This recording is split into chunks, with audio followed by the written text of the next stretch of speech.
If I can say something here, a lot of people know that I'm very skeptical about social media, and I have made my points well known over the last 5 years. And it's all evidence-based. My skepticism is all evidence-based. I've already pointed out mandatory voting, and there's a huge number. Okay, it's very difficult to quantify those people that are not interested in the political process, but who turn out to vote because they are asked to vote. And so you have an astonishing turnout rate of 90%. What is the other evidence? Do you think that the Workers' Party spends so much time using social media in its political engagement? No, it is heavily, heavily offline. I think that is a very, very important point. You're talking about door-to-door. Absolutely, retail politics as it's called. And also the issues that are important on social media versus what is actually important. There's going to be a big gap.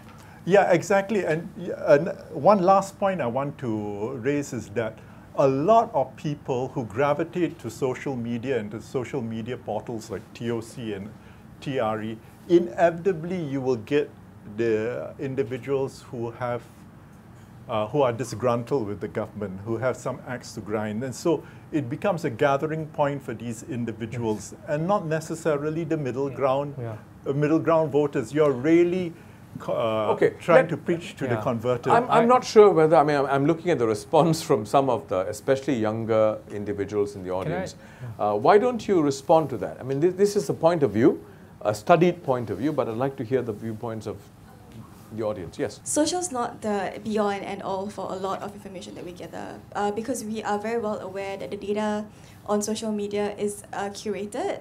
You know, whatever's on social media is chosen by your friends, or by whoever you're following. Also on top of that, there's a lot of algorithms that come with social media. Yes. So the more, and with Google as well, actually, in search as well. So the more you're searching for a certain type of news, the more news you get. And that's the truth. So those who are very well aware and knowledgeable about that understand that if you're going to be pro-PAP, you will get a lot more news about PAP. If you're going to be opposition pro, you'll get a lot more news about that. So social media is not the be-all and end-all, but it is a good touch point for a lot of very surface level matters that then you go out and research on your own. I think we should also give some credit to Singaporeans. I mean, we get our information from various sources. We are a lot more literate. We go online a lot more often. So it's fair to say that people take their information how they want to vote from various sources. Yeah. We should make the distinction between social media and alternative or online media, online news sites.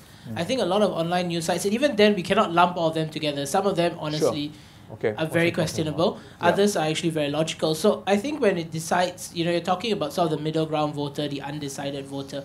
A lot of us do read these news sites. We do get alternative news about it. Recently with the AGO's report, right, about the discrepancies in NParks and the CCCs. Yep.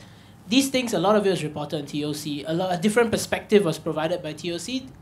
ST and the mainstream media provided a certain perspective. And it allows us voters to read both sides of the coin, as it were. Both of it may not be 100% true, but at least it gives us the opportunity. So I think alternative news sites certainly do influence our decision.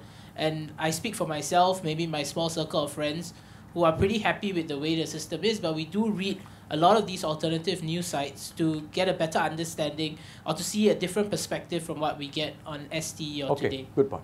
Social media has become that means of bridging that affective divide Catherine Lim once spoke of.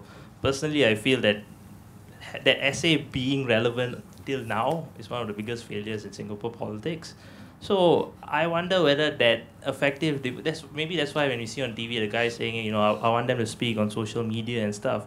I think it's that gap they're trying to bridge. I mean, I may not be able to quantify it, but when you see MPs taking selfies and wifis, I personally think it's quite tacky.